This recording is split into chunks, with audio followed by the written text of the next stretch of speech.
indígenas, tú no tienes forma de saber cuáles son sus herramientas, sus saberes, sus conocimientos, ni aunque sepa su lenguaje, ni aunque hayas vivido con ellos. Entonces, al final, pues lo que hacen en lugar de abrir el campo a etnografías más abiertas, lo que hacen es cerrarlo completamente. Y en ese sentido, yo siento que la antropología está llegando a un punto de solipsismo absoluto, en el cual pues el etnógrafo lo que hace es como que comentar sobre sus propias emociones y sobre sus propios... Pero es hasta curioso porque las emociones, ¿por qué fueron suscitadas y dónde fueron suscitadas? O sea, incluso hay necesidad de realidad, de una realidad que es externa, una realidad que no depende solo de ti, de tus emociones.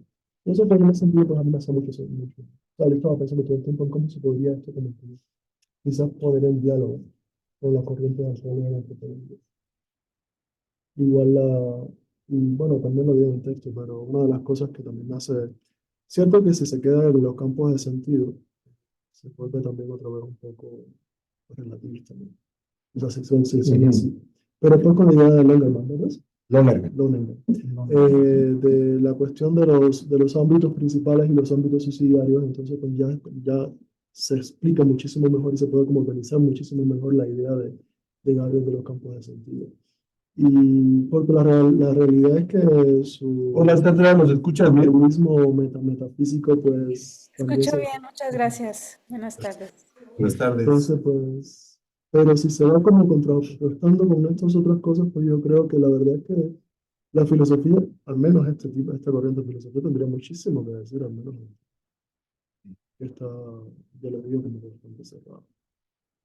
Pues qué buena lectura. Muchas gracias. Formaron nuevamente una antropología filosófica. Pues, Sí. Es que se ha ido como que, se han ido como alejando los dos campos de conocimiento, siento. Creo que al principio los primeros antropólogos pues, eran muy duchos en filosofía, y quizás los filósofos también eran más duchos en antropología. Pero en el último tiempo fue como que se han ido como que Levi Strauss, casi. Claro. alejando muchísimo, y la verdad es que la mayoría de los antropólogos que yo conozco actualmente, de historia de la filosofía no saben nada. O sea, saben historia de antropología, pero historia de la filosofía... O conocen algunos autores, ¿no? Sí, sí. Foucault, que otros sí. Bueno, vamos a empezar. Filosofía clásica. Bien, buenas tardes. Muchas gracias por acompañarnos. Les enviamos un saludo. Estamos aquí en la Universidad Iberoamericana, en el aula de videoconferencias, para llevar a cabo esta actividad en este espacio del área académica de posgrados del Departamento de Comunicación, donde tenemos la maestría en comunicación y el doctorado en comunicación, así como la maestría en cine. Esta actividad corresponde al periodo académico de primavera. Mi nombre es Samuel Martínez, soy académico del Departamento de Comunicación y actualmente soy responsable de la maestría en comunicación, y tenemos durante este semestre que ya llevamos a cabo varias actividades en este espacio de los días martes para difundir diferentes tipos de publicaciones o proyectos o investigaciones de otras disciplinas que puedan nutrir o que puedan enriquecer la mirada de todos los que estamos en el campo de la comunicación. Y bueno, en esta ocasión nos da muchísimo gusto cerrar el semestre de primavera 2024 con esta última actividad académica de divulgación, donde invitamos al doctor Francisco Galán Vélez. Él es académico del Departamento de Comunicación de muchos años aquí en la Universidad Iberoamericana, Ciudad de México, para que presentáramos o comentáramos algunas partes o contenido de su libro, del libro que él coordinó, que se titula Entre Realismos, que fue publicado por la Ibero Ciudad de México el año pasado, en el 2023, un libro de filosofía, donde ahorita escucharemos a tres profesores que nos harán comentarios sobre esta publicación. Muchas gracias, Paco, bienvenido, buenas tardes. Nos acompañan aquí para hacer algunos comentarios y establecer un diálogo sobre esta obra el doctor Edmundo Cervantes, que es profesor en diferentes departamentos y egresado de aquí de la Ibero. Bienvenido, Edmundo. Gracias. También nos acompaña el doctor Roberto Garcés Marrero, que es egresado del doctorado en antropología y también es profesor aquí en el Departamento de Comunicación. Y el profesor Carlos Mario Castro, que también es egresado de la maestría en comunicación y es profesor también en varias carreras. Bienvenido, Carlos Mario. Gracias. Bueno, el primer punto para empezar la charla del día de hoy es, bueno, recordar que este es un libro que fue publicado por la editorial de la Universidad Iberoamericana. Es una obra que contiene en varias secciones o partes, varias contribuciones de la mayor parte de, bueno, la mayoría de filósofos académicos que se dedican a la filosofía. Este es un libro que originalmente surge del Departamento de Filosofía de la mano del doctor Francisco Galán Núñez, pero que, no obstante el origen disciplinar de la publicación, es muy importante decir que, bueno, el tema del realismo como parte de una corriente, de una línea o de una área que pertenece a las discusiones en epistemología dentro del campo filosófico, dado que trata una temática pues universal, importante, que rebasa obviamente el campo disciplinar de la filosofía, como todo el mundo ya hemos escuchado, visto y vivido. La filosofía es la rama, algunos dirían que la base del pensamiento, o otros dirían que es, como dice por ahí también el profesor Francisco Galán, tiene una tarea cultural la filosofía en el sentido de que le toca hacer una mediación entre los saberes filosóficos y los diálogos o discusiones que se llevan a cabo en otras disciplinas, incluyendo las ciencias sociales.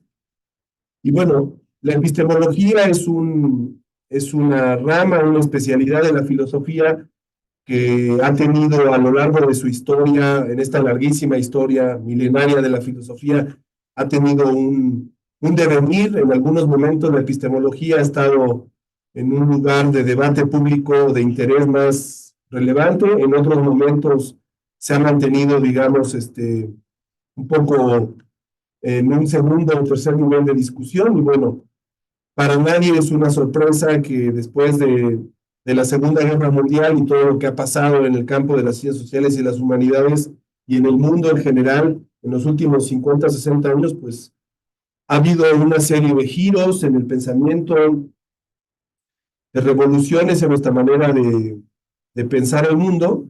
Y en el caso de la epistemología, pues no ha sido ajeno a estas transformaciones o a estos cambios o a estos giros que se han dado en el pensamiento de las ciencias sociales y de las humanidades. Y aunque después de lo que se conoció como filosofía posmoderna o postura posmoderna o punto de vista posmoderno, que abarcó varias décadas de discusión y puso en duda o una crítica o una crisis a la importancia que tiene la ontología y la epistemología para reflexionar el mundo. En las últimas décadas, después de que esta discusión sobre la postura o la visión posmoderna del mundo ha ido languideciendo, ha renacido un interés nuevamente por la ontología, o un interés nuevamente o discusiones en torno a la epistemología. Y bueno, en un mundo donde el pensamiento científico se ha vuelto, digamos, al menos en el espacio público, como el dominante, reflexionar sobre la epistemología o hacer cuestionamientos filosóficos sobre la ontología que subyace a las investigaciones científicas es muy relevante. Dicho desde el lado de un área como la comunicación, diríamos que todo trabajo académico en comunicación, sea consciente o no de ello, tiene una postura epistemológica. Todo trabajo académico en comunicación, también sea o no consciente, tiene una postura ontológica, una postura filosófica sobre de qué está hecha la realidad o de qué está constituido el mundo. Y por eso, justamente porque todo trabajo académico en comunicación tiene una postura implícita o explícita, epistemológica u ontológica, es que nos pareció pertinente hacer esta actividad el día de hoy para aprender, para dialogar con los especialistas sobre este tema de los realismos. En el libro, el doctor Francisco Galán nos habla de los diferentes realismos de los que se habla en filosofía. Menciona en la introducción a su libro, a esta compilación, del realismo especulativo, que sería más propio de una postura posmoderna, por llamarlo así de manera general, de un nuevo realismo, que es otra postura o otra corriente de discusiones que se han presentado Y aparece también por ahí el nombre de dos autores muy importantes de la filosofía en el siglo XX, que son Javier Zubiri y de un pensador norteamericano, también norteamericano, canadiense, Lonergan, un jesuita, que también tiene contribuciones a una postura realista, que digamos que serían en este libro el tercer tipo de realismo filosófico del que se comenta o se reflexiona. Por un lado, un realismo especulativo, el nuevo realismo como una corriente que trata de llamar la atención sobre el realismo o la ontología como algo necesario, criticando la postura posmoderna, y estos realismos de autores como Zubiri o Lonergan. Y en cuarto lugar, en el libro también aparecen alusiones o reflexiones sobre el llamado realismo científico, que también en la ciencia y sobre todo en lo que llamamos filosofía de la ciencia, también hay epistemólogos de la ciencia o filósofos que hacen epistemología desde el punto de vista científico, donde se discute mucho también este tema de la ontología o el realismo.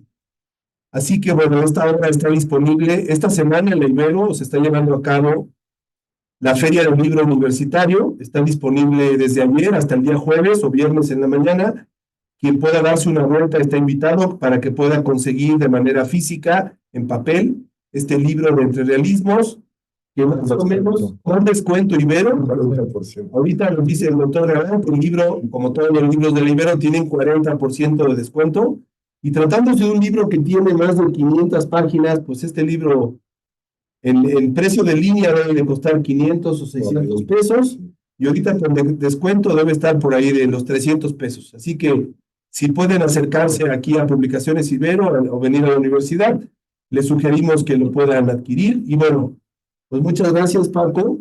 Te queremos dar la palabra para que nos platiques un poco el contexto en el cual se desarrolló esta publicación, de los motivos por los cuales tú lo escribiste, de la problemática que a ti te interesa al plantear o proponer que varios especialistas de diferentes partes del mundo contribuyeran haciendo artículos o capítulos para sumarse a esta discusión sobre los llamados realismos. Así que adelante, te escuchamos en esta primera parte introductoria.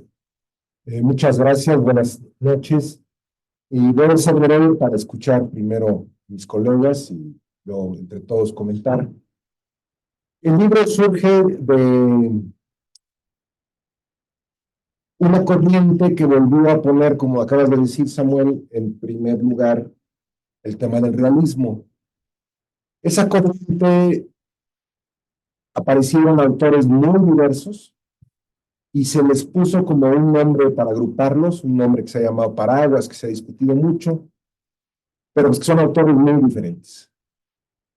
Uno de ellos, Marcus Gabriel, quien sí aceptó el nombre de nuevo realismo, porque hay como los de la primera generación que no le llamaron el nuevo realismo, y Marcus Gabriel fue, digamos, de la segunda generación del que se aceptó. Vino a la Ibero. Marcus Gabriel era un especialista, es un especialista, es un rockstar, véanlo por ahí en YouTube, es después de Schelling, que es además el quien es especialista, es el más joven alemán en ocupar ahí una cátedra, en ser el head professor, de edad a los 25 años, pero ya cumplen 40, 50 años y pues son asistentes. Entonces, y Marcus Gabriel habla, les digo, como 7 idiomas, y tiene 2 tipos de escritos.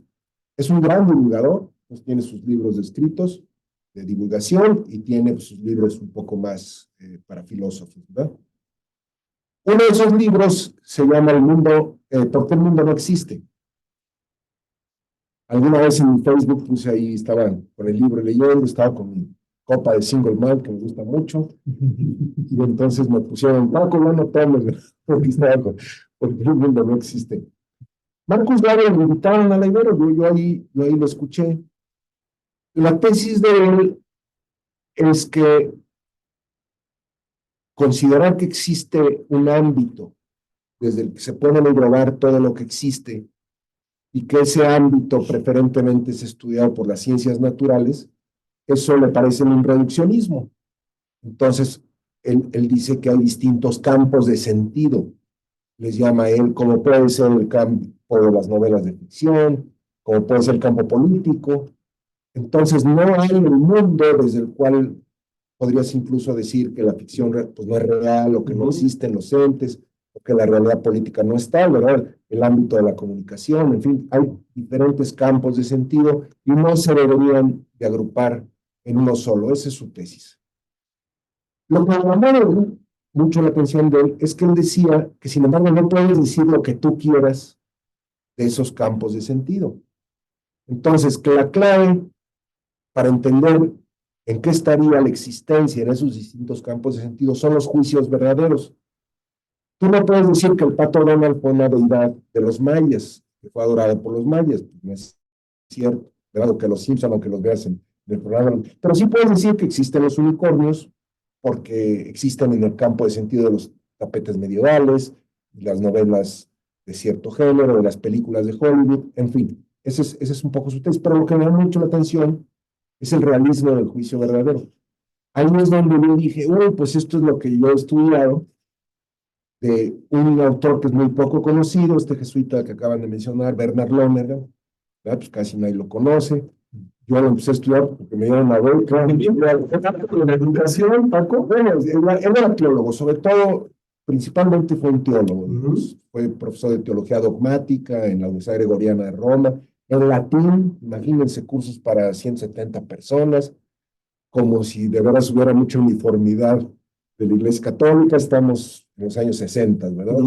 Así enseñaba Lonergan, y bueno, y abarcó muchos campos, se metió entre ellos a teoría del conocimiento. La lo tradujo, estuvo al frente de la parte administrativa, su libro principal, los libros principales, que se llama Insight, Estudio de la Comprensión Humana. Insight es Cortecalmente, ¿verdad? Cuando aquí les dijo, Eureka, vámonos. Bueno, el caso que nadie lo conoce, les digo que yo me fui a Boston porque me daban la beca. ¿Y no lo vieron? No, él murió en 84, murieron un sacerdote muy amigo de él. No sé si conociste a Andrés Ancona, él había escuchado allá en la Gregoriana, en fin, y entonces trajo a varios de los más picudos, lonergancitos, como decía una de mis hijas, ¿verdad? Vaya, te vas con tus amigos los lonergancitos. Bueno, los trajo, yo los escuché, en fin, me fui a Boston muy contento. Yo iba a los Yankees de Nueva York, ahí me convertí a los Medias Rojas de Boston, pero bueno, eso es lo de menos. El caso es que esa es una tesis muy parecida a la que dice Bernard Lonergan. Estoy en un congreso de Javier Zubiri, que es un autor muy querido por los jesuitas, que ha sido muy importante. Es un autor también muy poco conocido. Ambos autores, Lonergan y Zubiri, tienen sus estudiosos, gente muy dedicada, muy seria, ¿verdad? Entonces, bueno, estando en un congreso de Javier Zubiri, salió el tema de esta corriente que empezaba con mucho auge, el nuevo realismo, con mucha fuerza. Les digo yo a través de Marcos. ¿Cómo fue eso? Esto fue como en 1916, 2016, perdónenme. O sea, el primer congreso de lo que lo llamaron realismo especulativo, que es la primera denominación que les dan, eso es 2009. 7, perdón, en Goldsmith, en Inglaterra. El congreso que se hizo. El congreso que se hizo, pero ese se lo llama realismo especulativo.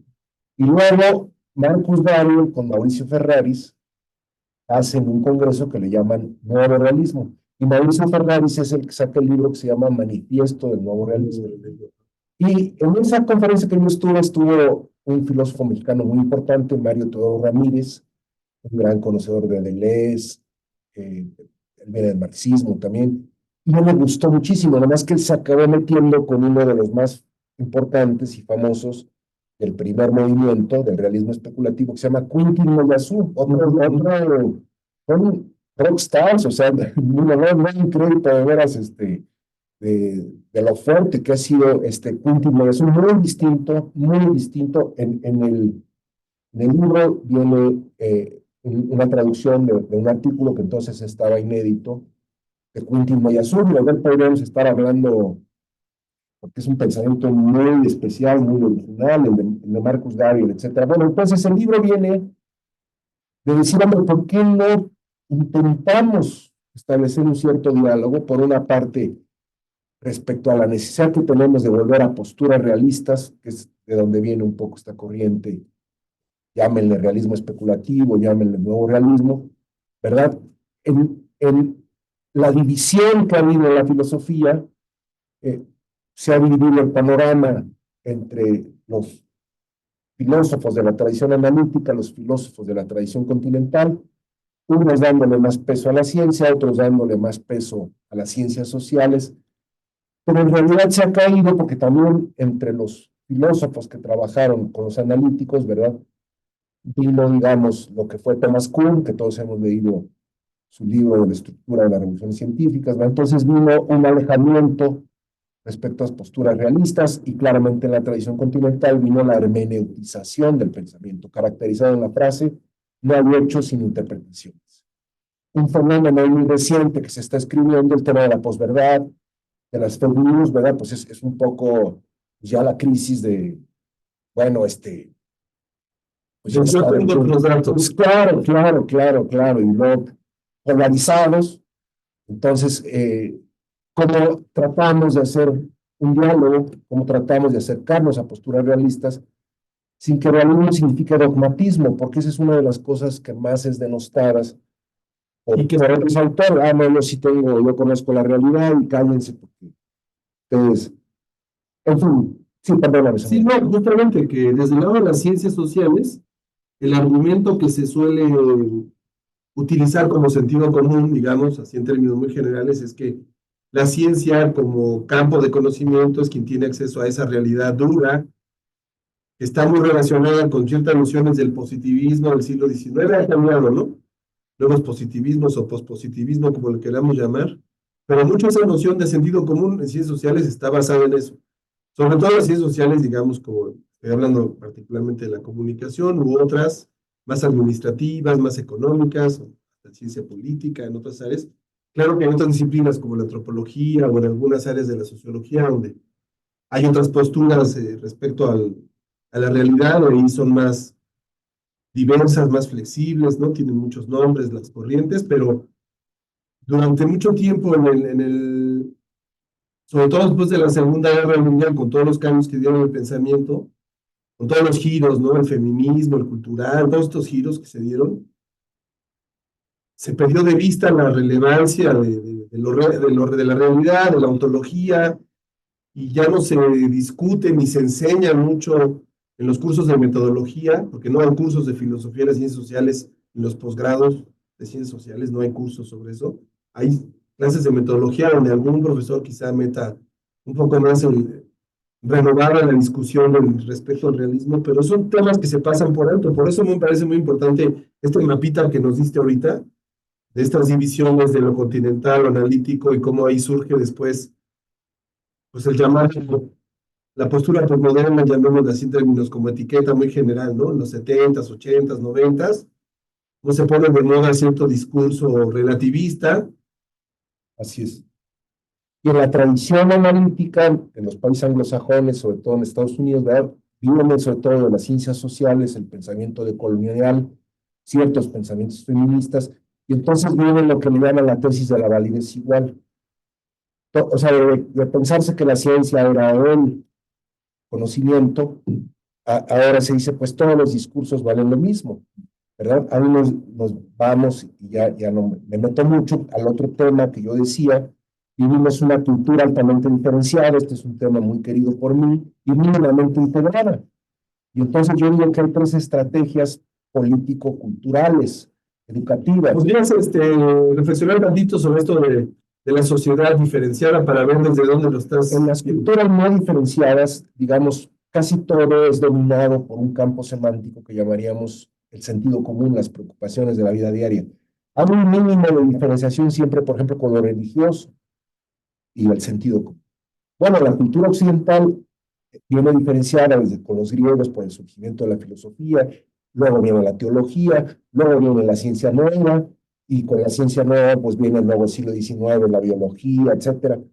¿Verdad? Luego viene las hermenéuticas, las humanidades, la historiografía, entonces, ¿verdad? Viene la fragmentación. La fragmentación, pero en serio. Entonces, los que jugaban en el barrio y en la esquina, pues ahora pónganse a platicar, ¿verdad? Porque ahora tienes dos alternativas, el que yo digo, el charlatán analista que te echa un rollo ahí del todo, o el ñoño especializado que nada más te puede hablar de la segunda edición de la crítica de la razón pura. Entonces, bueno, ¿verdad? ¿Qué estrategias tendríamos? Volver a una cultura aparentemente idílica, no diferenciada, una cultura clásica, y ese es culto el que conoce eso, o quedarnos como estamos en la fragmentación, en la pluriversidad, porque no es universidad, ¿verdad? Porque no se puede dialogar, porque es tu punto de vista, pues, y luego volvemos a lo polarizado, y luego hasta hay quien diría que intentar cierta integración, cierta mediación, no, eso es malo, ¿verdad? Porque eso sería querer imponer un punto de vista, sería la McDonaldización. Entonces, nos quedamos en la práctica, en la McDonaldización, porque académicamente el que tiene más salida traga más pinole y desprecias a todas las tesis, aparentemente son muy plurales, pero no está en un diálogo, por eso viene un poco esta postura más utópica, si tú quieres, ¿verdad? ¿Cómo integramos entre realismos? ¿Cómo tratamos de construir una realidad más amplia? Siempre estamos en la realidad, no nos podemos poner fuera de la realidad. No es que yo esté fuera de la realidad y tú sí con tus ideas, ¿verdad? Pero ¿cómo buscamos una integración más amplia en el campo del conocimiento, que sería el propio de la universidad? ¿Cómo compaginar la visión del hombre de la calle, del sentido común, con el científico, sin decir que todo vale lo mismo? Pero pues de alguna manera que mi mamá no conoció la realidad porque no tenía las visiones científicas, pues no, ¿verdad? O que los niños no conocen, pues no es cierto. Entonces, ¿cómo haces esa integración en el campo del conocimiento, en el campo ético, donde hay distintas modales? ¿Cómo buscaríamos ciertos principios éticos, verdad? Y en el campo político, que es donde estamos más peleados, y ahí sí ya no me pregunten. A mí me pregunten de lo primero. Bueno, lo que es importante, quizá para las personas que estén viendo la presentación, es recordar pues que este realismo duro, digamos, será un realismo que despensaría otras formas de conocimiento y será un realismo violento, digamos, que trataría de unificar, o un pensamiento que trataría de totalizar una postura. La primera estrategia, ¿no? De volvamos al pasado, a una cultura clásica o algo normativo, y la diferencia es lo que está mal. Pues sí, eso es. Mira, esa postura es muy rara, pero pues todavía podemos escuchar algunas voces Que defiendan esa postura. esa postura de que en el pasado éramos muy felices, ¿verdad? No, el cristianismo primitivo, porque luego vino la modernidad, en fin. Serían posturas integristas de la integración, llamémosle así, ¿verdad? Pero esta postura tiene algo de correcto. Así como la segunda es correcto que el pluralismo es sano. Claro. Entonces yo diría, ¿cómo construimos un pluralismo sin relativismo? Okay. Eso es un... ¿Verdad? No hay una única manera de entender, pero no es lo que se te pega la gana. Por eso que a mí, Marcus Gabriel, dije, órale. Y esto me parece muy es bien. una idea también, ahorita que nos platique el mundo, o tú si quieres, Beuchot, el filósofo mexicano, también egresado de aquí de la Ibero, él es dominico y demás, ya sabemos toda esa historia, tiene la mitad de su realismo analógico, es un realismo que dialogaría entre, no caería en el relativismo posmoderno, como él dice, ni tampoco en el relativismo positivista de las ciencias duras, ¿no? Así es. Y es muy amigo de Edmundo y le pidió que hiciera el prólogo y escribió el prólogo, Mauricio. Entonces, continúa con el... No, pues yo de mi parte, si quieren ahorita en una... Entonces, nada más quizá hacerte una pregunta. ¿Por qué para personas que no son del campo académico de la filosofía sería interesante acercarse a estas discusiones de nuevo de los realismos en su variedad? Bueno, De tu opinión, sí. te digo, sobre todo con el tema de la posverdad, pues cómo le hacemos para buscar un nuevo diálogo que integre más posturas. Entonces, aquí pues pueden ver distintos trabajos de estas cuatro corrientes con las que se quiere dialogar. La postura de Zubiri, un filósofo, ahorita comentaremos algo más de él, ¿verdad? Para el cual siempre ya estamos instalados en la realidad.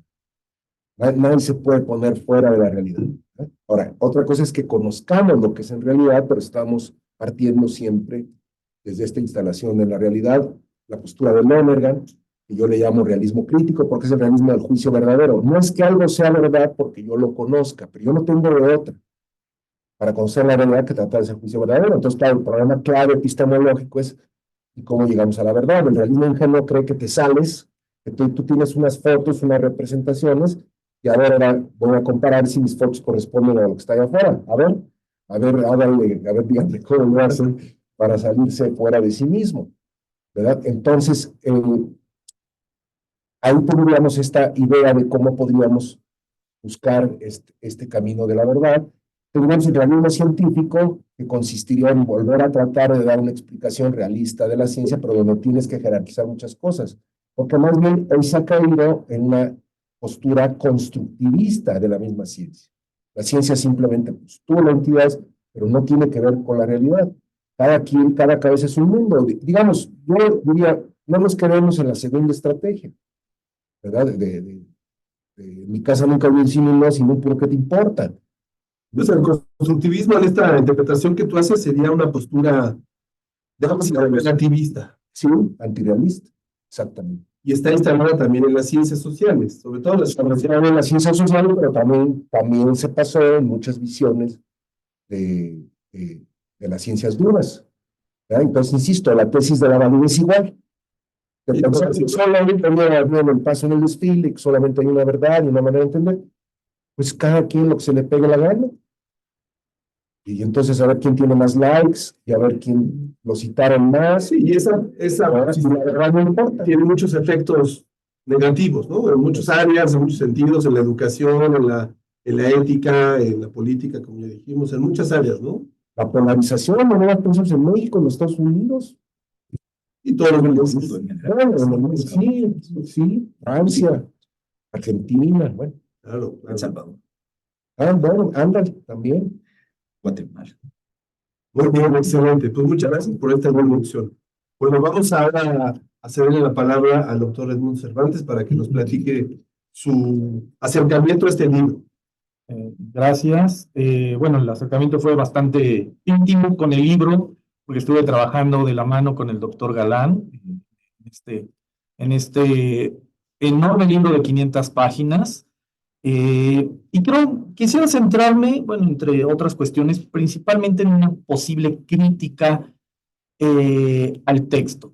Como vemos, es un libro de cerca de 500 páginas, es decir, hay distintos autores, es una antología que se le podría criticar la falta de unidad, precisamente por la pluralidad de autores de distintos contextos, perspectivas, escuelas, quizá, se le podría criticar una falta de unidad.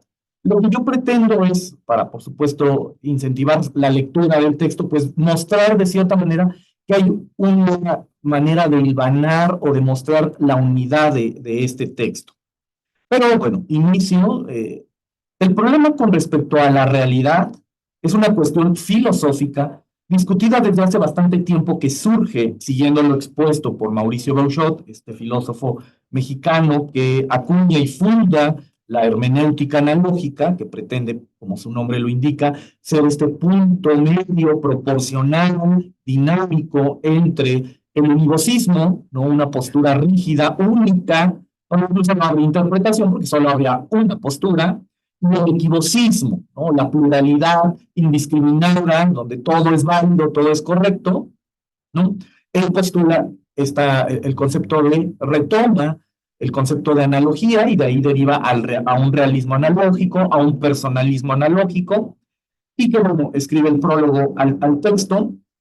Continúo en el apartado titulado Polémica de los Universales de su libro Historia de la Filosofía Medieval, pues en la Edad Media surgiría este problema de la realidad, aunque sus fundamentos pueden ser rastreados hasta la antigüedad.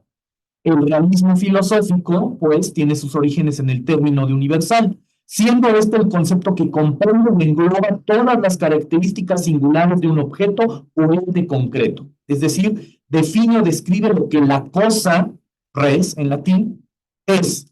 Y por tanto, y en tanto poseedor de carácter universal, es válido para todos los objetos de esa especie o género. Por ejemplo, el universal del libro puede definirse o significarse como obra impresa en una serie de hojas de papel encuadernadas y protegidas con cubiertas. Concepto o término predicativo que contiene a todo un conjunto de realidades particulares.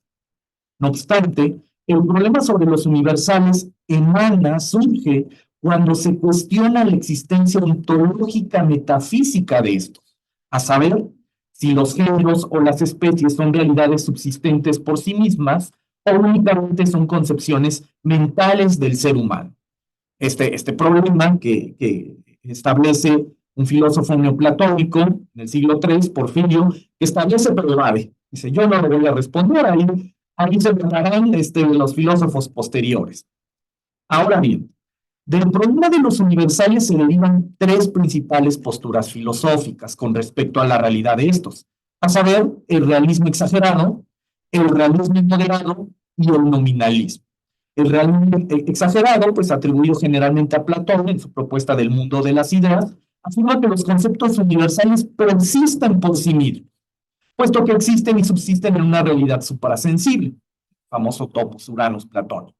El realismo moderado, de concepción aristotélica, afirma en cambio que los conceptos universales existen como concepciones mentales del ser humano y solamente corresponden a las propiedades o características de las cosas en la realidad, siendo la universalidad únicamente la abstracción de estos conceptos.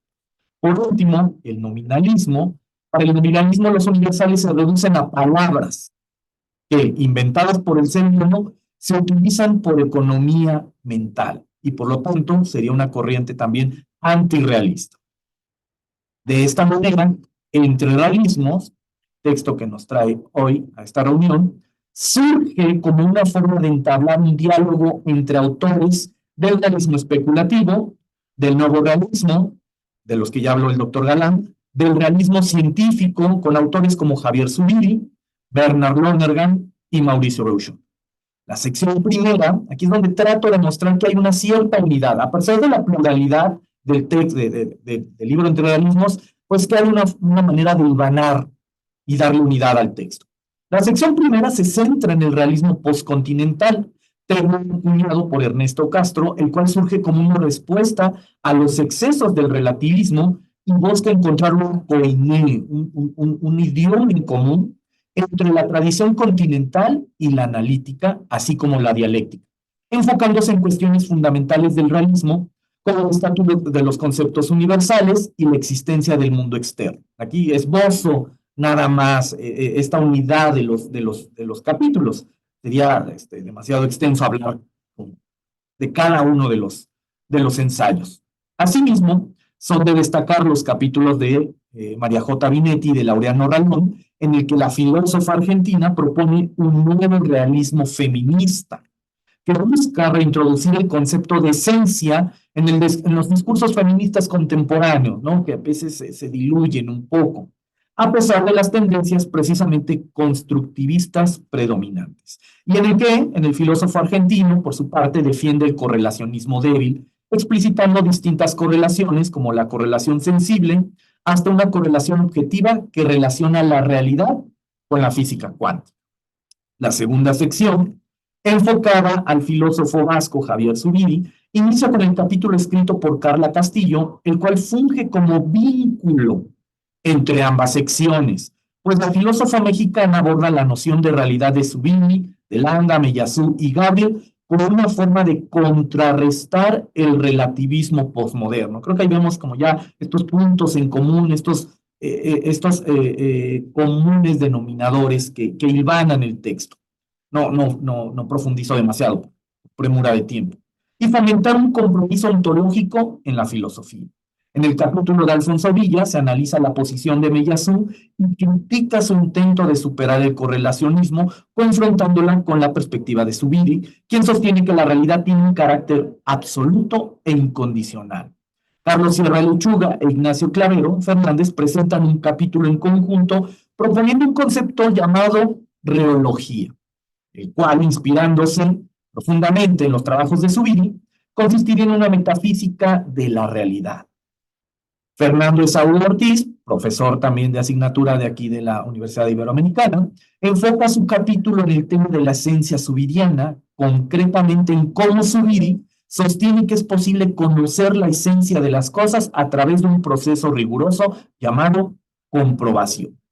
Por último, para clausurar el capítulo zubiriano de Entre Realismos, Antonio González explora la relación entre los conceptos de acto y alteridad en la metafísica hebrea y cómo estos conceptos se entrelazan con la filosofía de Zubiri y la metafísica griega. Ya estoy por terminar, mi participación será muy breve.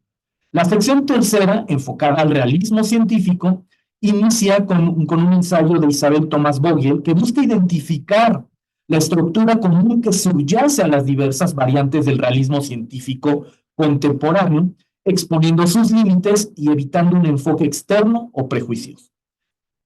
Antonio Pardo, profesor también de aquí de la Universidad Iberoamericana de tiempo completo, aborda el desafío filosófico que plantea el uso de un lenguaje no observacional en la ciencia, argumentando en contra del antirrealismo y defendiendo una concepción de la relación de predicación basada en la distinción fregeana entre objeto y función, posibilitando una forma de realismo moderado que se alinea, por supuesto, con la filosofía de Tomás de Aquino, donde el significado de un predicado corresponde a una forma substancial.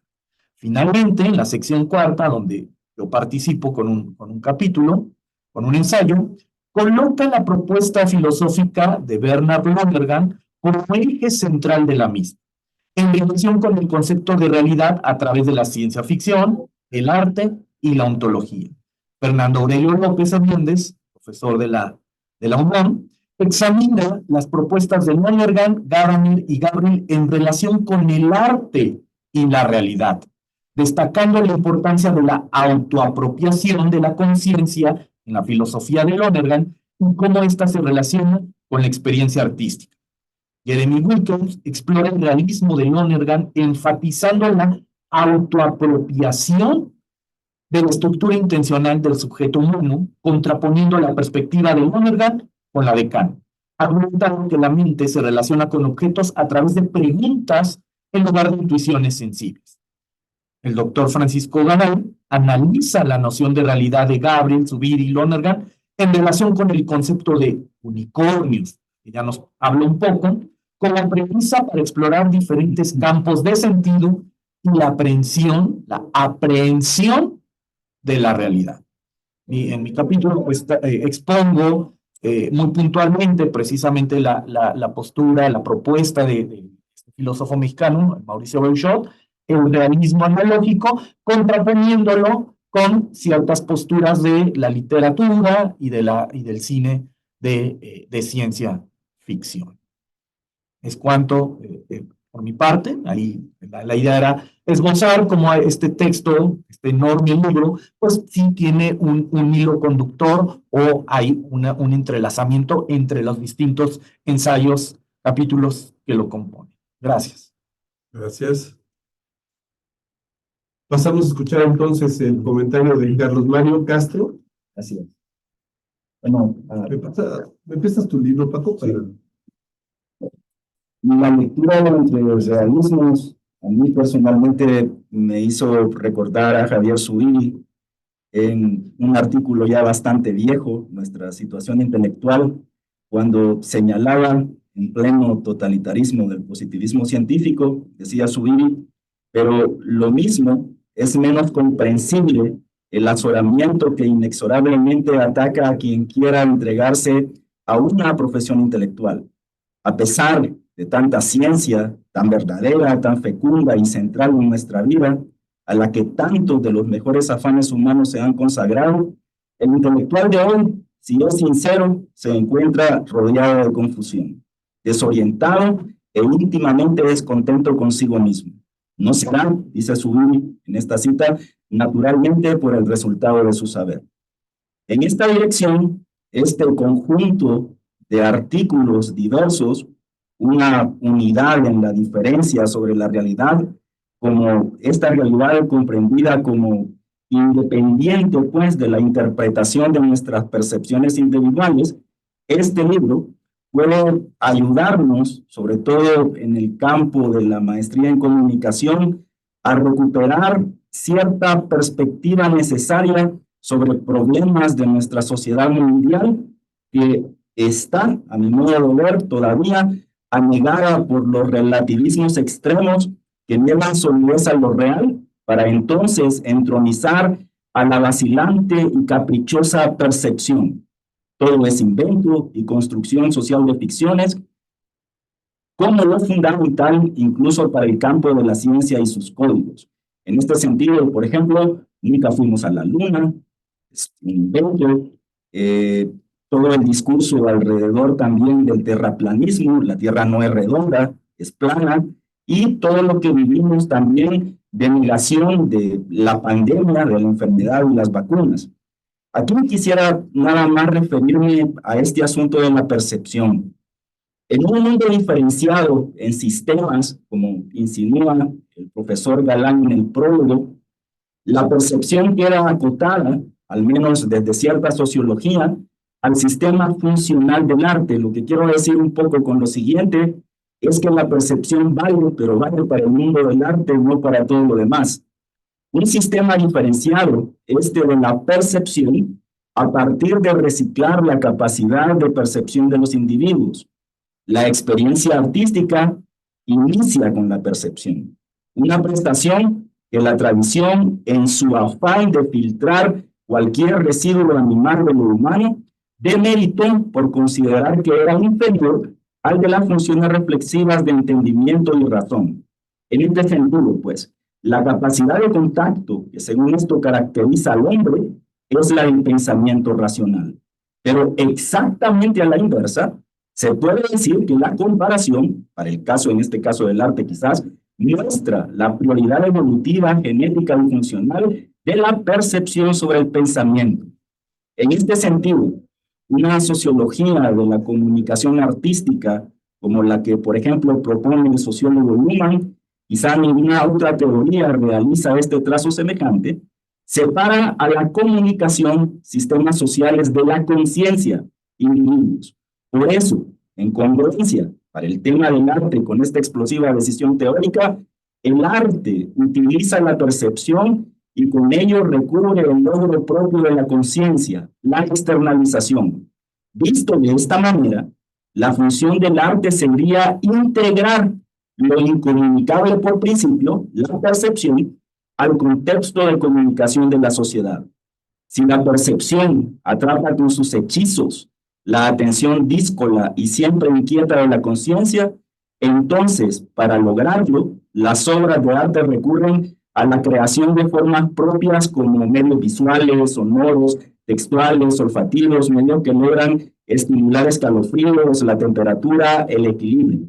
Bueno, lo que yo quiero decir con esto, que pareciera no tener nada que ver con el libro, pero sí tiene que ver, es que al cimentarse en la percepción en el tema del arte, es decir, en la distinción que separa conciencia y comunicación, el arte consigue especializarse en coordinar observaciones en la forma del desacuerdo, en la forma del disenso, a diferencia de los otros sistemas funcionales de la sociedad que propenden, un poco como intenta mostrarlo el libro en sus diferentes artículos, intenta hasta cierto punto llegar a coordinar observaciones o unidades, como decía en cierta manera el mundo, unidades en la diferencia.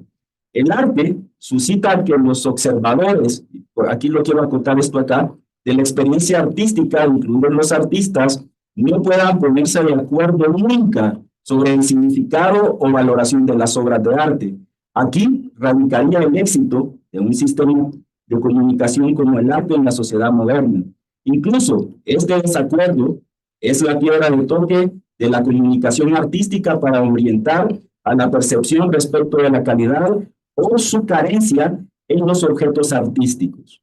Y voy a adelantar. O sea, lo que quiero decir yo es que esto que funciona, este desacuerdo, pues esto de que en el arte de pronto cada cabeza es un mundo, esto que funciona en la experiencia artística no debe de ninguna manera extrapolarse sin más para entonces diluir el mundo real en el que operan con sus propios códigos los otros sistemas de la sociedad. Y paso a un segundo punto que creo estaría relacionado con qué nos puede ofrecer la lectura de este libro. Con la presencia de las redes sociales y nuestra interacción sin descanso con ellas, también estamos asistiendo a una revolución muy parecida a la que provocó el invento de la imprenta en el siglo XV. Lo digital y sus tecnologías, con los mundos que crean, están transformando de formas de las que todavía no somos del todo conscientes los modos en que nos relacionamos, leemos y escribimos, nos enamoramos. Las redes sociales también, Internet, está alterando el modo en que trabajamos, cómo compramos y utilizamos la economía, incluso cómo estudiamos y aprendemos. Incluso al respecto suele escucharse que ahora, en la era de esta imprenta 4.0, las verdaderas escuelas y universidades son las redes sociales, y que los líderes que crean contenidos en estas redes influyen más que los mismos profesores, pues las universidades y docentes muchas veces no enseñan algo distinto a lo que circula por Internet. Y bueno, Luhmann dice a propósito, en el año 98, que aquí está un poco toda esta disolución de lo real, que las computadoras, dice, o el Internet, para parafrasearlo, ya no permiten la fiabilidad del saber, se abalanzan contra la autoridad de los expertos. Si llega, dice él, en 1998, a sostenerse que no hay pruebas científicas de la eficacia de ciertas medicinas, en Internet se encontrará. La manera en que se integra el conocimiento en la computadora difícilmente puede comprobarse y así no puede convertirse en autoridad. Entonces, a mi modo de ver, yo no pude leer todos los textos del libro, pero a los que pude acercarme, creo que en cierta manera nos ayudan también a pensar toda esta realidad tan dividida por las redes sociales y a tener como unos asideros para poder pensar y reflexionar mejor todos estos asuntos. Quiero ir cerrando un poco mi participación diciendo que esto que se señala tiene mucha actualidad, o sea que el libro tiene mucha actualidad, en el sentido de que, por ejemplo, semanas atrás, en el contexto de la expulsión del diario El País de Fernando Savater, en una tribuna libre escrita por Paul Luque, y algo dijo el profesor Galán al respecto, que se llamaba la columna ¿Qué demonios? Es un intelectual, no decir ¿Qué demonios? Es un filósofo en 2024, y él se respondía lo mismo de siempre. Paul Luque argumentaba que las redes sociales y su, entre comillas, periodismo, o su modo de proceder con las noticias, han simplificado, decía él, la conversación, acotándola solo al canal de las obviedades y de las simplezas. Paco decía, es muy importante que haya estos dos canales, el de la simplicidad, el de las obviedades, pero por otro lado también el de las complejidades. En ese sentido, señalaba este autor, hace falta rehabilitar, decía él otra vez, el canal dinamitado de las complejidades. Ese canal, hasta cierto punto, aguafiesta sin modestos, que pone los peros y los matices a todas las conversaciones de lo simple o de lo banal en este caso. Y bueno, yo quisiera cerrar con una cuestión que me parece se está presente en el libro. Yo lo que encontré en algunos de los artículos que ahí se leen es algo que Antonio González expresa como prolongación, y él ahí dice lo siguiente, es decir, lo que quiero decir con esto es que en el libro Entre Realismos hay una prolongación. ¿En qué sentido? Es decir, en que la prolongación en los diferentes textos, no por ser continuidad, implica una falta de originalidad, porque por lo menos lo que pude leer, hay una pretensión muy marcada de originalidad para pensar y comprender lo real en muchos de los artículos. En realidad, lo dice Antonio González, las auténticas prolongaciones no son repeticiones escolásticas de un pensamiento, sino continuaciones que se adentran por nuevos caminos, tal vez nunca antes explorados, y que así hacen inevitable una originalidad que consiste también en un distanciamiento creativo a partir de los orígenes. Prolongar, como lo hace Entre Realismo sobre el realismo, es algo muy distinto de repetir. La prolongación, y eso se puede ver en los textos que pude leer, se mantiene unida a sus orígenes, al mismo tiempo que se adentra en territorios nuevos. Por ejemplo, personalmente, por lo explosivo, me sorprendió mucho el texto sobre el nuevo realismo feminista, en cuestiones nunca antes tratadas, en problemas no planteados originalmente por aquel pensamiento que es prolongado. Mientras, y eso hay bastante también en la filosofía, que la repetición carece de originalidad y suele estar más interesada en la defensa de una cierta ortodoxia.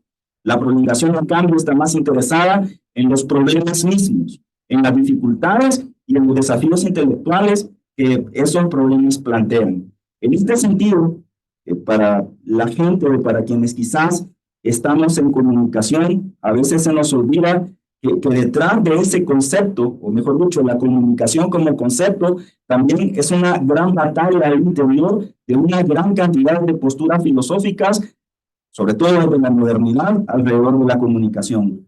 Así, finalizo diciendo con Antonio González que la historia de la filosofía puede ser entendida no como un catálogo de opiniones dispares de filósofos engreídos, sino, creo que eso está muy presente como espíritu del texto de Entre Realismos, sino como un magnífico esfuerzo colectivo de realizar, dice Antonio de esta manera, el proyecto socrático de un saber primero y radical, haciéndonos descubrir lo que eso trata de hacer cada texto, que es lo más patente de todos.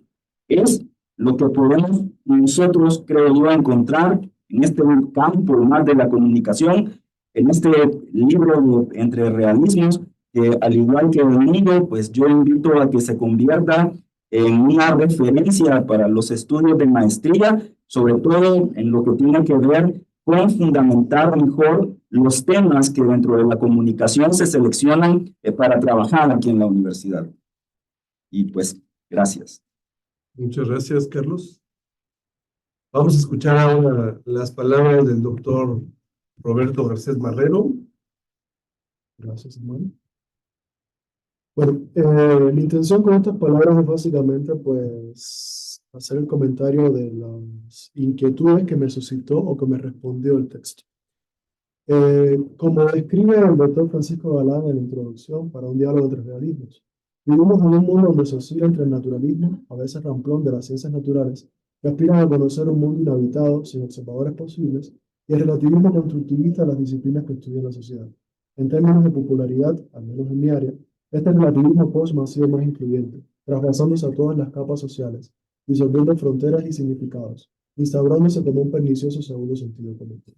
Así se perdió la distinción básica entre doxa y episteme. Y a los ojos del público, un TikToker con herramientas casi inexistentes para analizar su entorno se equipara a un analista social con décadas de experiencia. De esta forma, prejuicios y falsos argumentos se divulgan y toman apariencia de verdad, creando un panorama neblinoso que es un caldo de cultivo fácil para todo tipo de distorsiones y delirios. Así lo veo, es mi realidad. Se toma la petición de principio característica de estos discursos. No me atrevo a hablar de pensamiento en estos casos. En realidad, como afirma María Binetti en su nada políticamente correcto artículo Principios para un nuevo realismo feminista, y cuando digo que nada políticamente correcto no es una crítica, los postsujetos son epifenómenos del mercado, y nada extraña entonces que su deseo termine por coincidir con la expansión comercial a escala global. Proliferan entonces como puros simulacros en el vacío hiperreal, producto de Big Pharma y High Tech. Pero algo similar ha ido ocurriendo en las disciplinas sociales. Tomo como ejemplo la antropología, que no es más cercana. Los antropólogos, sintiéndose culpables por el pasado colonialista de sus prácticas, han ido idealizando los saberes de los otros, al punto de inferiorizar los suyos propios.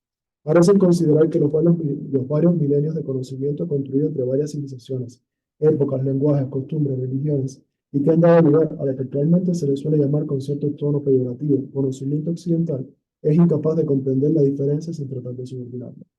Evidencia la riqueza de las fuentes de nuestro pensamiento, sobre todo en el plano específico del realismo, es el artículo de Antonio González, Acto, Alteridad y Realidad, para una metafísica hebrea, donde se dan cuenta, bueno, de muchas cuestiones, entre ellas la pregunta de si la filosofía judía es filosofía hecha por judíos o filosofía hecha desde el judaísmo, lo cual sí es un punto que a mí me parece muy interesante.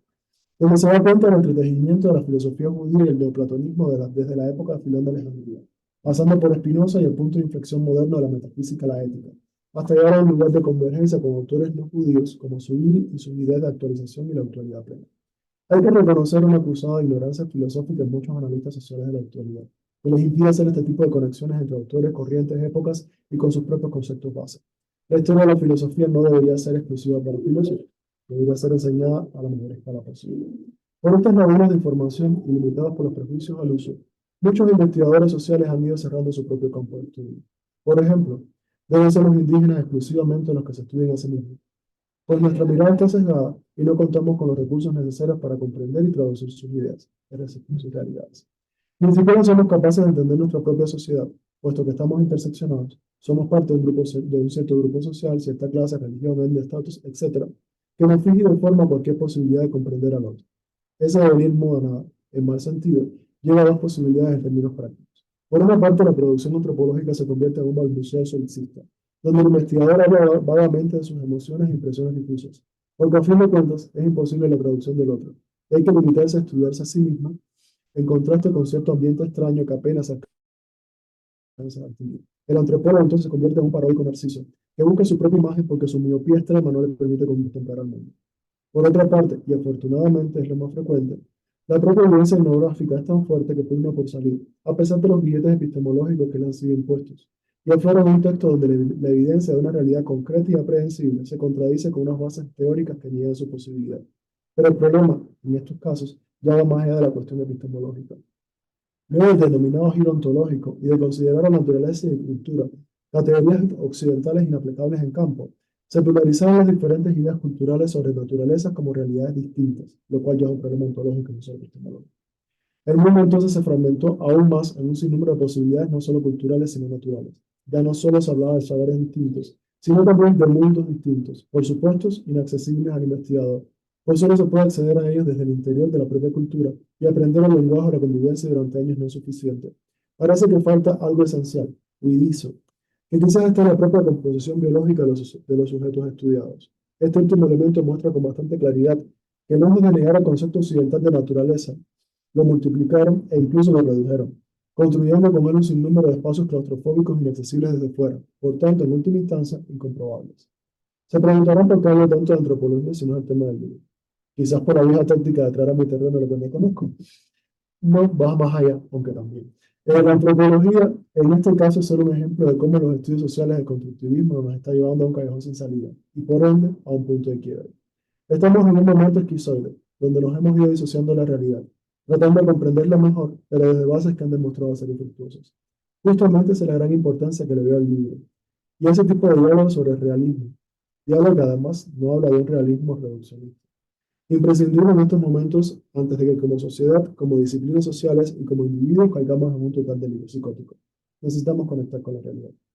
En este sentido, como analista social sediento de realidad y harto de discusiones bizantinas sobre emocionalidades difusas, quiero detenerme en el artículo del doctor Francisco Galán, La realidad de los unicornios según Gabriel Subir y Lorenthal. Coincido con el autor en que la idea de los campos de sentido de Gabriel se hace vaga e imprecisa, pero si se lleva a su nihilismo metafísico, y estos campos se entienden dentro de una cierta unidad analógica en la cual, como plantea Lorenthal, hay un ámbito principal y ámbitos subsidiarios en el mundo, mediado de la significación, la propuesta se hace sumamente interesante. Me pregunto cómo podría dialogar este tipo de ideas con gran solidez teórica, con otras ideas como las del libro ontológico de la antropología. Quizás esta concepción de campos de sentido puede ayudar a concretar la naturaleza deconstruida en un sinónimo de naturalezas paradójicamente culturales en las que se debaten Viveiros de Castro, Stratton y el indigerible Latour. Quizás fortalezcan o debiliten la noción del campo del omnipresente Bourdieu. De la misma manera, ¿cómo entenderíamos a la etnografía e incluso a la autoetnografía si la viéramos a la luz de la inteligencia sentiente de su vida? ¿Cómo sería el análisis de la imaginación sociológica propuesta por Wright Mills, luego de aprender la idea subiriana de que lo irreal es un modo de actualizar lo real? Te consto que no propongo otro collage postmoderno donde las ideas se deformen como en un lecho de Procusto para que se ajusten a cierta preconcepción. Ya tenemos demasiadas mixturas de este tipo y qué pereza.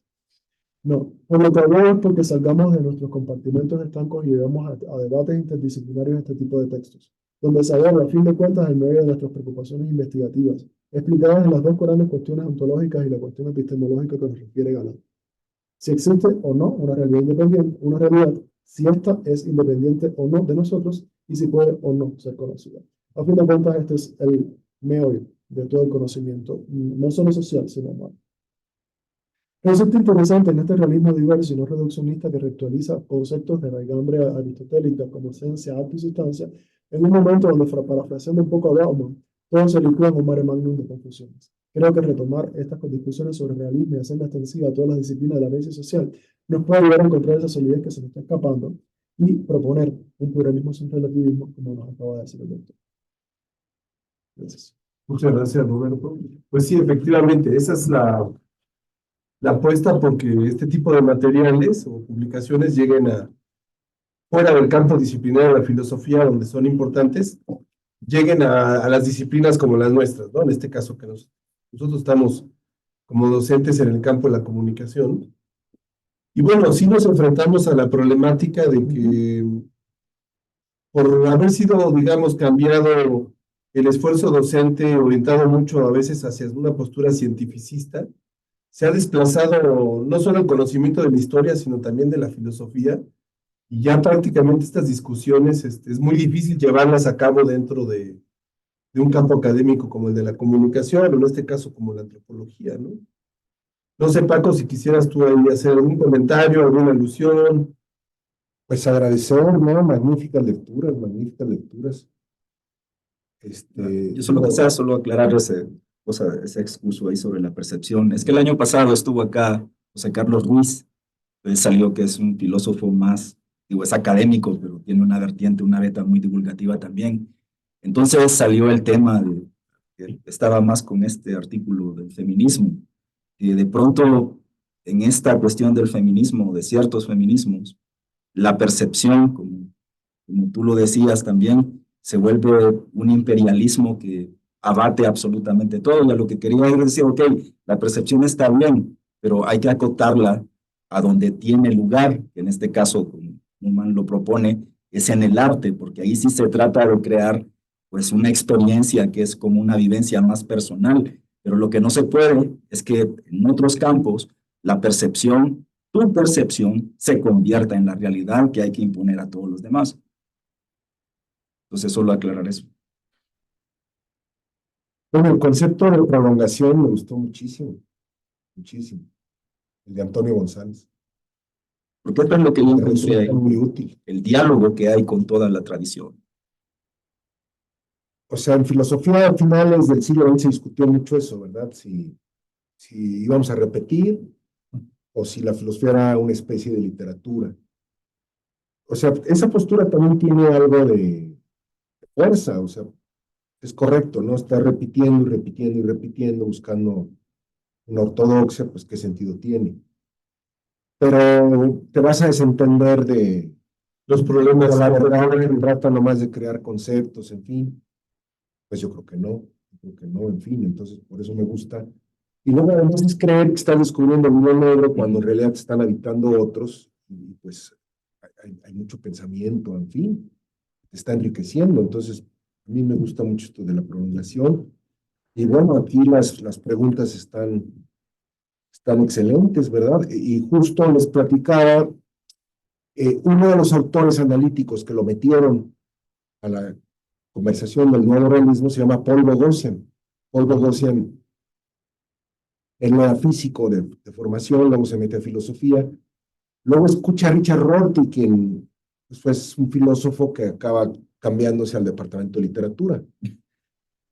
Y él en 2006, Paul Boghossian escribe un libro que se llama Miedo al conocimiento, que es su crítica al relativismo, que es su crítica a la tesis de esto que acabo de mencionar de la validez igual de todo pensamiento, ¿verdad? Mucho desde las ciencias sociales, como se dice, en las universidades anglosajonas.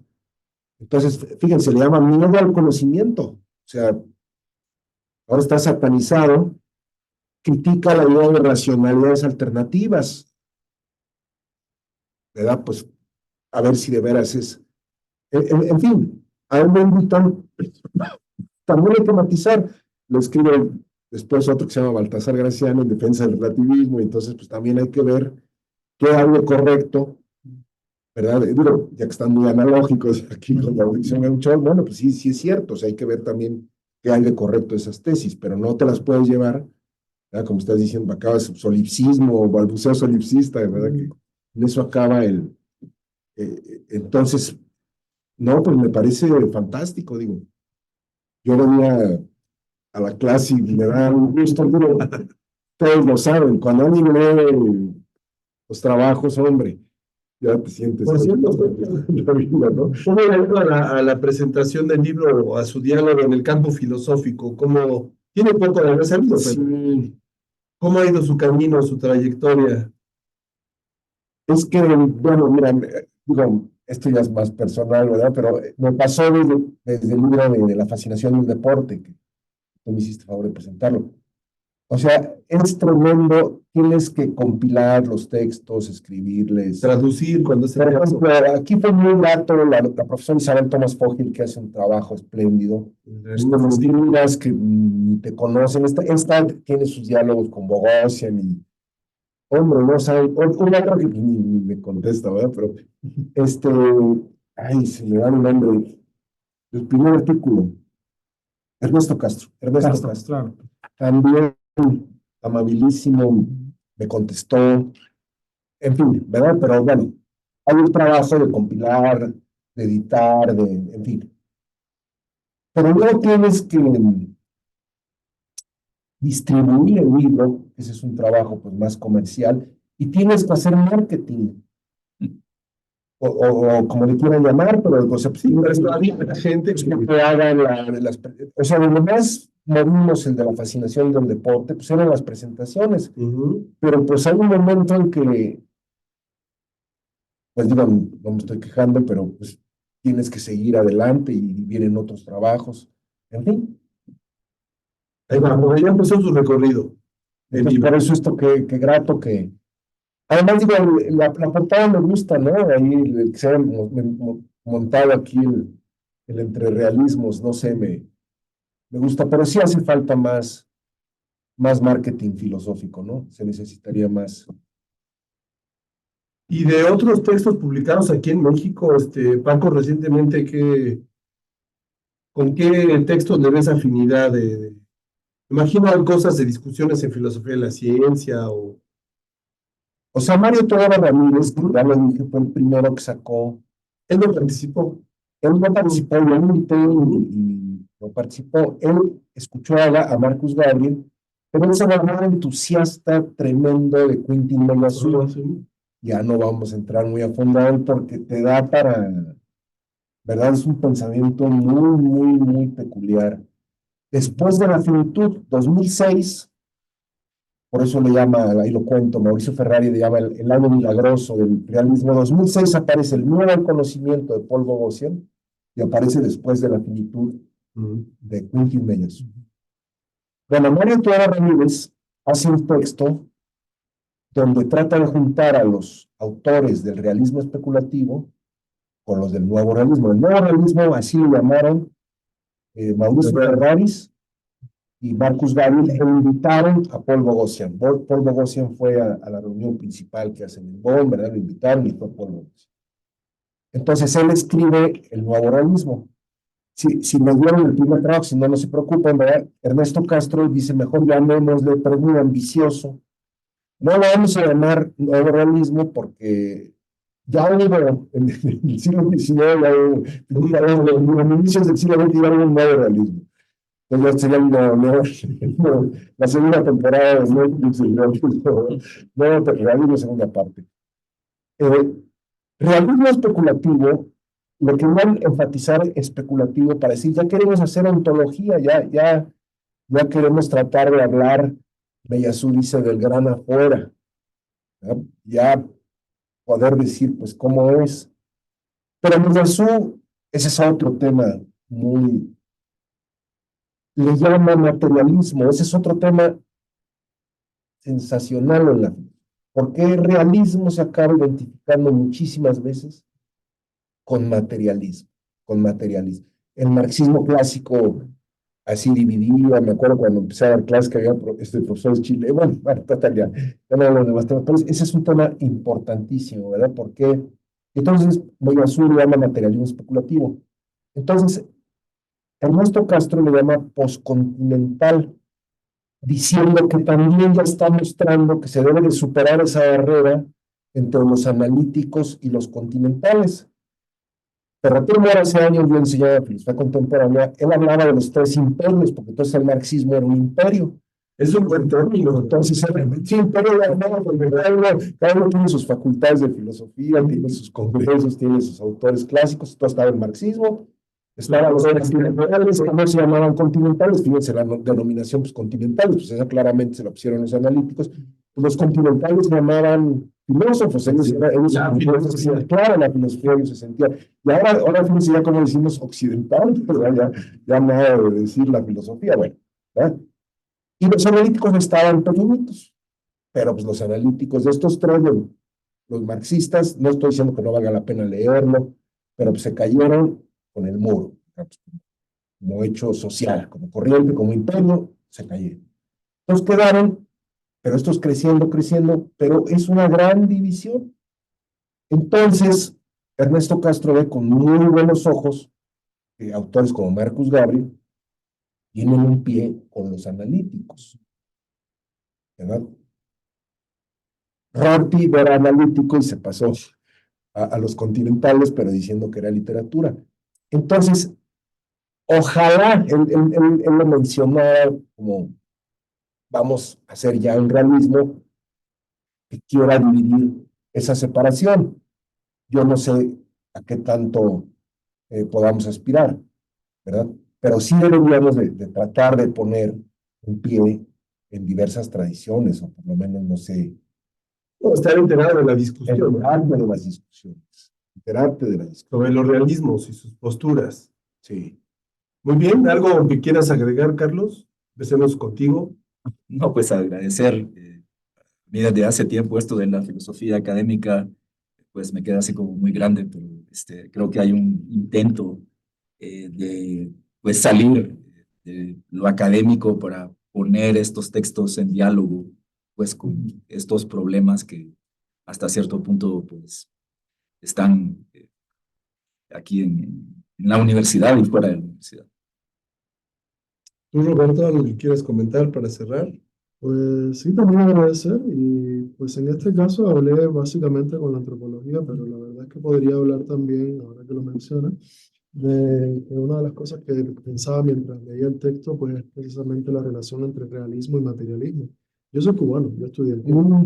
Entonces, pues evidentemente la manera en la cual a mí me hablaron pues siempre fue de materialismo, nunca de realismo. Así es. Y desde una forma que a la luz del libro pues es tremendamente reduccionista porque, pues, de hecho, es la definición clásica de Lenin en materialismo y empiricismo de que materia es todo aquello que es independiente de nuestra conciencia y que es reflejado por nuestros sentidos. Entonces, aunque mientras yo iba leyendo textos, yo tenía como esta definición en la cabeza y era como que muchos, digamos, como que muchos seres humanos que me bajaban y me subían, ¿no? Porque pues se me hace sumamente interesante, además se me hace mucho más amplia la noción de realismo, tomando incluso desde su término etimológico, o sea, desde su etimología, que al menos el materialismo que yo aprendí. Porque además también la cuestión, por ejemplo, de la realidad de los unicornios a la luz del materialismo, digamos, estalinista, porque realmente era estalinista, o sea, más que no era ni siquiera un marxismo abierto que yo estudié, los unicornios serían imposibles. Claro. Sin embargo, a la luz de porque pues no tienen realidad material. Entonces, sin embargo, a la luz de este realismo, pues la realidad de lo que en el materialismo reduccionista se entiende como ideal, me parece muy interesante. De hecho, sí hay algún que otro autor soviético, como por ejemplo Ilienkov, que menciona un poco de esto de la realidad, de la producción espiritual, pero la verdad es que básicamente pues fue también como una manera de rehacer y de reconstruir un poco de mi preparación filosófica. Entonces, que muchas gracias. Muchas gracias, Paco. Entonces, ¿quieres comentar algo, Edmundo, para cerrar? No, igual es, Samuel, agradecerte, agradecer a los colegas. Y sí, este tipo de eventos, pues lo que debe es fomentar la lectura de la filosofía fuera de las aulas, ¿no? Esperemos que eso se logre en cierta manera, discutir, retomar ciertos conceptos de la tradición y, bueno, traerlos al siglo XXI. Oye, sobre todo tratamos un libro local, ¿no? Interno. Hay que leer a los colegas lo que están publicando. Es un tema tan importante, ¿no? Sobre todo, bueno, pensándolos de este lado, para las ciencias sociales es muy importante recuperar un espacio para la epistemología o la ontología, ¿no? Que no lo hay, la verdad es que desde hace varios años no existe ese espacio, no se dialoga, no se discute esa parte, porque se dan por hecho, como ya dijimos, ¿no? Pero bueno, Paco, muchas felicidades, buena suerte con el libro, y pues muchas gracias a los cuatro por habernos acompañado. Con esto cerraríamos la actividad del día de hoy y del semestre de divulgación y actualización del conocimiento para el área académica de posgrados en comunicación. Les agradecemos su atención y pues buenas noches a todos. Buenas noches. Muchas gracias. Gracias. Muchas gracias.